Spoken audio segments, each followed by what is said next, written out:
right, guys, welcome to Chef at 11. My name is Cassie. I'm a student at Nova Southeastern University studying nutrition. And this is my partner in crime, Howie, who is a classically trained chef who will be helping me with today's demo. So I wanted to talk about a few things. We're gonna highlight some recipes from our CSA Share, especially great for Valentine's Day. So if you whip these up in the kitchen, your partner will be very impressed and it'll be a very romantic evening for Valentine's Day. But first, I wanna make sure that everybody pulls out their phone and follows UFI on Facebook, as well as likes us, checks us in for being here, and then just talk about some of the importance of eating fresh produce. So one of the great things here at the Urban Farming Institute in Oakland Park is that we are herbicide, pesticide, and fungicide free. So all of our plants are going to be really nutrient packed and they are picked for optimal freshness. So you're getting a lot of those nutrients as well as a really fresh taste. Plants also have important nutrients called phytonutrients in them. That is what protects them from pests. Now, they're not necessary for us to function or live optimally. However, they have very powerful properties in our body as antioxidants, helping us fight off free radicals and protecting our body from cell damage. Fresh produce also is full with lots of vitamins and minerals, which is why it's very important to eat a variety of fruits and vegetables, because each one will be a little bit higher in certain vitamins and minerals. And although we need them in very small amounts, they are essential for us to live and survive. So it can be very tricky to get the necessary recommendations of fruit and vegetable servings in our daily diet, but we are here to share a couple tips and recipes for you to make that a little bit easier. So the first one we're going to do is a Swiss Chard Tahini Dip. So I'm going to start here with my Swiss chard. The first thing that I want to do is cut the stems out of my leaves. And we're going to use the entire plant. So what you want to do is cut the stem into small little pieces. They tend to be a little bit tougher than the actual leaf itself, and so you want to make sure that you start cooking them first so they get nice and soft and they blend well in our tahini dip. So chopping up a few of these pieces. Remember, this is the Swiss chard. They're also high in alpha and beta carotene as well as vitamin A. So beta carotene will actually get converted by our body, thank you, into vitamin A, but it's nice because then the body can use exactly what it needs. I'm also going to chop up a little bit of garlic. So as we know, garlic has very strong antifungal and antiviral properties in it, which is very helpful for fighting against colds. But if you really want the best benefit of the allium, you need to eat your garlic raw and make sure it's crushed. And then after that, I'm going to chop our leaves, or you can tear them if you don't have a knife.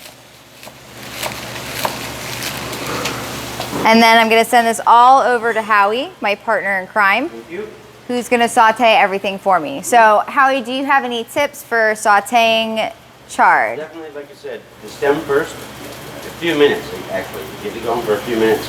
Then you can, if you want to keep your garlic, then you throw your garlic in and your leaves at the same time. If you don't want to keep your garlic, you want to keep the allium, and you put it in. Okay. So he's saying make sure that you cut the stems and cook them first, because they do take longer than the leaves to wilt. So you really want to make sure that you give them time to get nice and soft. Then after that, you throw the garlic in, unless you're really trying to keep the allium intact, in which case you can just throw it right into the blender. And then we're going to saute the leaves as well. So while he's sauteing the kale for our tahini dip, I'm going to start preparing our other recipe, which is a kale mushroom ricotta toast. So very similar to what we did with our chard, we're going to take a couple of leaves of kale. So kale is very high also in vitamin A, but vitamin K and C. In fact, it has approximately 35% of the daily recommendation of vitamin C.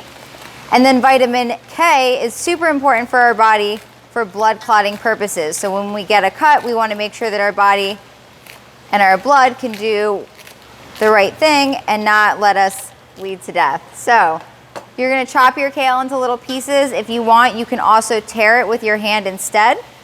We're going to also take a piece of garlic. So remember, crush it and then just chop it.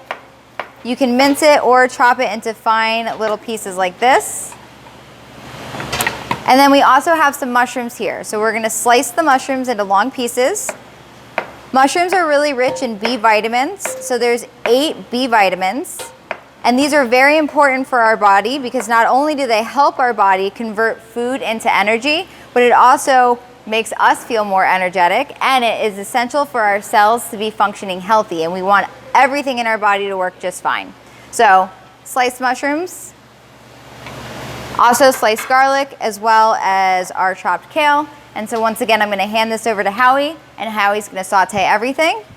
And he's just handed me back our sauteed chard and garlic. So to finish making the tahini dip, we're gonna take, you can have a food processor or a NutriBullet blender. The first thing we wanna do is use half a cup of tahini. So we have half a cup right here. So all tahini is sesame seeds. So this is a plant-based, vegan-friendly recipe.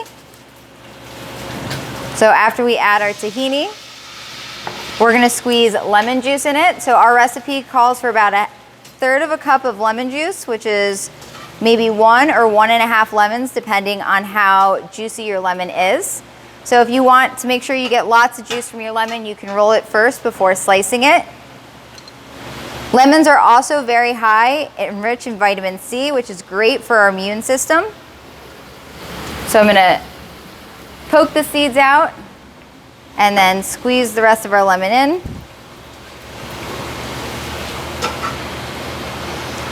So we already have the garlic that's been sauteed in here with the chard, as well as the 2 bunches of the chard and the chard leaves. So I'm just gonna go ahead and dump that into our bowl. There's also a little bit of the cooking liquid.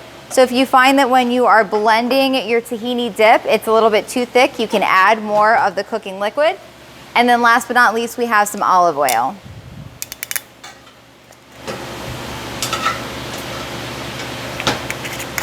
So now I'm gonna do is put my top on.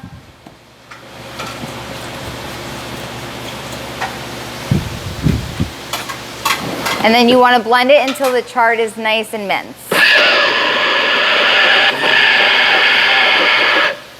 So here it got a little thick, so we'll shake it down. We'll add a little bit more of the liquid to it.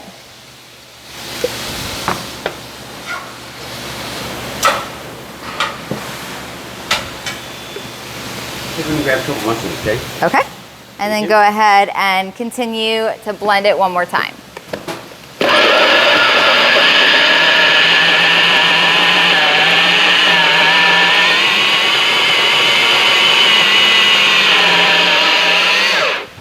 So now that that's nice and blended, you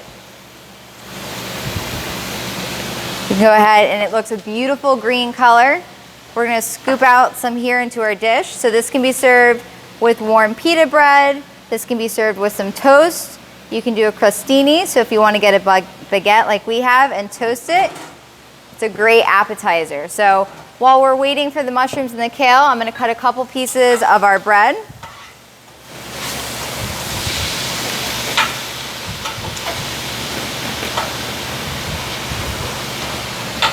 And so now you can serve your bread with your tahini dip.